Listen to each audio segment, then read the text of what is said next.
வணக்கம் நண்பர்களே! வாழ்க வளமுடன், நலமுடன் வாழ்க வையகம். ஆக்சுவலா இந்த பதிவே வந்து பார்த்தீங்கன்னா, ஒரு 2 நாளைக்கு முன்னாடி தான் நான் பார்த்தேன். அது என்னவோ தெரியல. இத்தன வருஷம் எனக்கு இந்த மாரி எவ்வளவோ நான் ஃபாஸ்டிங் இருந்திருக்கேன். சரி, அம்பாளுக்கு நான் இதுவரைக்கும் எந்த ஃபாஸ்டிங் இருந்ததில்ல. சரி, 2 நாளுக்கு முன்னாடி அத பார்த்தோனே எனக்கு தோணுச்சு. சரி, இந்த வருஷம் நம்ம வந்து இந்த விரதத்த கடைப்பிடிக்கலாம். அத வந்து நம்மளோட இன்று ஒரு தகவல் யூடியூப் சேனல்ல மக்களுக்கு நம்ம மெத்தட்ல வந்து ஷேர் பண்ணிக்கலான்ட்டு. இது என்னன்னு பார்த்தீங்கன்னா, சமயபுரம் மாரியம்மன் உலக உயிர்களின் நன்மைக்காக பச்சை பட்டினி விரதம் இருக்கிறாங்க. இன்னைக்கு இல்லங்க, தொன்று தொட்டு இருக்கிறாங்க. அது 1 நாள் 2 நாள் இல்ல. முழுவதுமாக 28 நாள். இது எப்படின்னாக்கா, நாம வந்து நமக்கு ஒண்ணு நமக்கு வேணும்னு நெனச்சு விரதம் இருந்து கடவுள வழிபடுறோம். ஆனா, சமயபுரம் மாரியம்மன் மட்டும் தான் மக்களுக்காக விரதம் இருந்து, தன்னால் படைக்கப்பட்ட அனைத்து ஜீவராசிகளின் நன்மைக்காகவும், அவர்களுடைய கஷ்டங்களை போக்குவதற்கு உண்டான வழிமுறைகளையும் அனைத்தையும் அவங்க வந்து நமக்கு ஏற்படுத்தி தராங்க. ஸோ அதனால அம்மன் வந்து நமக்காக 28 நாள் இருக்காங்க. மத்த நாள்லாம் பார்த்தீங்கன்னா, அம்மனுக்கு தளிகை எல்லாமே எப்படி 3 வேளை நெய்வேத்தியம் வைக்கும்போது சாப்பாடு அந்த மாரி ஃபுல்லா நடக்கும். ஆனா இந்த பச்சை பட்டினி விரதம் இருக்கிற 28 நாள் அம்பாளுக்கு பார்த்தீங்கன்னா, வெறும் தயிரு, மோரு, பானகம், இளநீர் இது மட்டும் தான் வந்து நெய்வேத்தியமா படைப்பாங்க. ஏன்னா விரதம் இருக்காங்க இல்லையா? அவங்கள குளிர்விக்கணும். ஸோ குளிர்விக்கணுங்கிறனால தான் அந்த மெத்தட்ல வந்து இருக்கிறாங்க.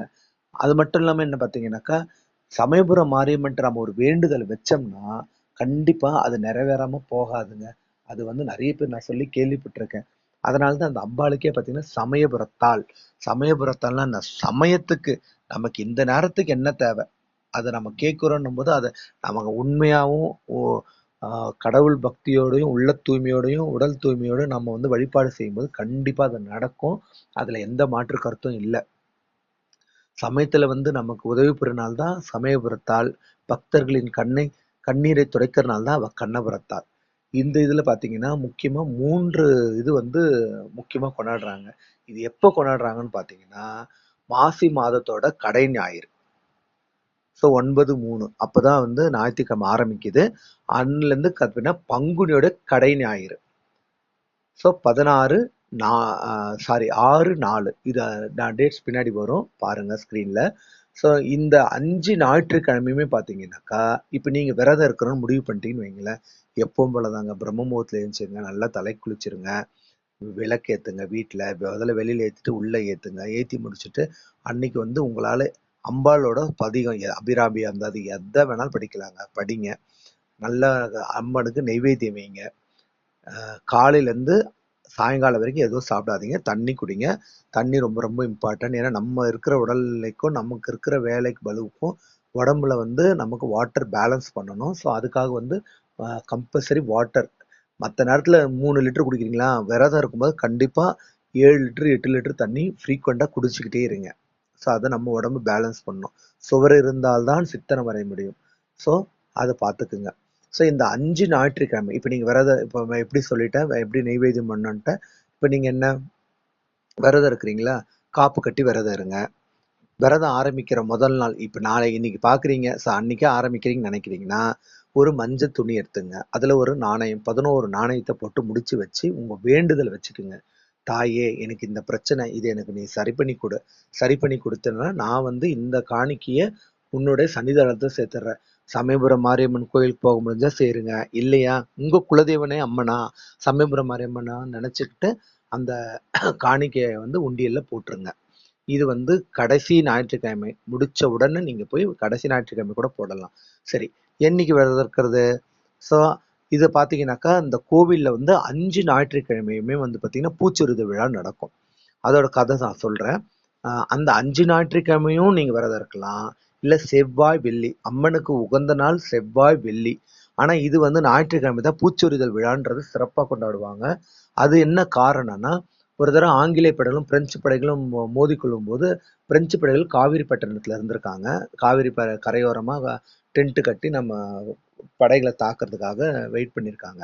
அப்போ அதுல இருந்த இரவு நேர பணியாளர் ஒருத்தர் வந்து அவரோட பணியில இருக்கும்போது ஒரு பெண் மஞ்சள் ஆடை உடுத்திக்கிட்டு நடந்து வந்திருக்காங்க அந்த பக்கமா.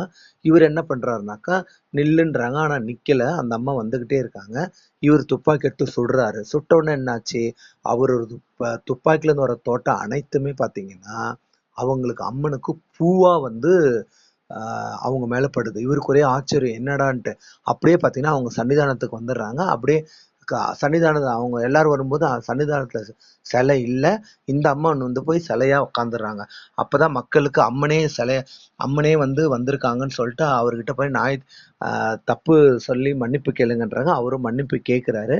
அவர் செஞ்ச தப்புக்கு கண் பார்வை போயிடுது ஜின்ஜின்னுக்கு. அப்புறம் 3 நாள் கழிச்சு கொடுத்துட்றாரு. அதுக்கப்புறம் அவர் நன்றி சொல்லிட்டு அவர் போயிடுறாரு.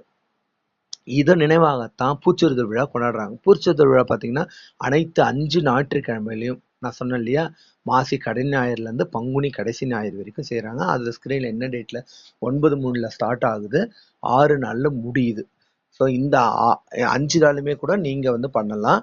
ஸோ விரதம் இருக்கிறீங்கன்னா முடிவு பண்ணிக்கங்க. அம்பாளுக்கு செவ்வாய் வெள்ளி இல்ல பூச்சொரிதல் விழா நடக்கிற அந்த அன்னைக்கு. பூச்சொரிதல் விழாவோட சிறப்பு என்னன்னு பாத்தீங்கன்னா, அம்பாள் வந்து விரதம் இருக்கிறனால அம்பாளை குளிர்விக்கணும் இல்லையா, அப்போ வந்து என்ன ஆகும், பூச்சொரிதல் விழான்னு கொண்டாடி மக்கள் மூலமாகவும் பூக்களை கொண்டு போய் வண்டி வண்டியா சாத்துவாங்க. அப்போ மக்கள் அவங்க பூ கொண்டு போய் அது அம்மனுக்கு சேரும்போது நாம நினைச்ச வேண்டுதல் நடக்கும்ன்றது ஒரு ஐதீகம் காலகாலமா இருக்கு. அது நடந்துகிட்டு தான் இருக்கு. இதுல அம்சம் என்னன்னா, அவரோட அண்ணன் ஸ்ரீரங்கப்பட்டது ரங்கநாதரோட சீர்வரிசை தான் முதல் வரும். அதுதான் முதல் ஞாயிற்றுக்கிழமையே வந்து பூச்சொரிதல் விழால அவர் கொடுக்குற பூவை தான் அம்மனுக்கு வச்சு ஆரம்பிப்பாங்க. ஸோ ஆரம்பிச்ச உடனே அதுல இருந்து தொடர்ந்து 5 ஞாயிற்றுக்கிழமை மக்கள் மூலமா வண்டி வண்டியா பூ போவாங்க. ரொம்ப பார்க்கவே அற்புதமா அமைதி நல்லாவும் இருக்கும். ஸோ இந்த இதை பத்தி தான் நான் உங்களுக்கு ஷேர் பண்ணணும்னு நினைச்சேன். ஏதோ இந்த வருஷம் தான் என் கண்ணிலே இந்த பதிவு பட்டிருக்கு. ஸோ அதனால இந்த வருஷமும் நான் இருக்கலாம்னு நினைக்கிறேன். ஸோ நான் வெள்ளிக்கிழமை தான் இருக்கலாம்னு இருக்கேன். இதுல இருந்து தொடர்ந்து வர வெள்ளிக்கிழமை இருக்க போறேன். வெள்ளிக்கிழமை மட்டும் மார்னிங் டு ஈவினிங். ஸோ மக்களாகிய நீங்களும் உங்களால எது சௌகரியப்படுமோ உங்க உடல்நிலையை பொறுத்து நீங்க தேர்வு பண்ணிக்கோங்க. கண்டிப்பா இருங்க. உங்க வேண்டுதல் கண்டிப்பா சமயபுரம் மாரியம்மன் அருளால நிச்சயம் நிறைவேறும். அதுக்கு நானும் ப்ரே பண்ணிக்கிறேன். ஸோ நான் வந்து ஒரு நல்ல பதிவு கொடுக்கணும்னு சொல்லிக்கிட்டே இருக்கேன். ஏன்னா எனக்கு 100 கிராஸ் ஆயிடுச்சு சப்ஸ்கிரைபர்ஸ். ஸோ அதுக்கு ஒரு நன்றி. ஸோ அம்பாளோட பதிவு சொல்றதுக்கு ரொம்ப நன்றி.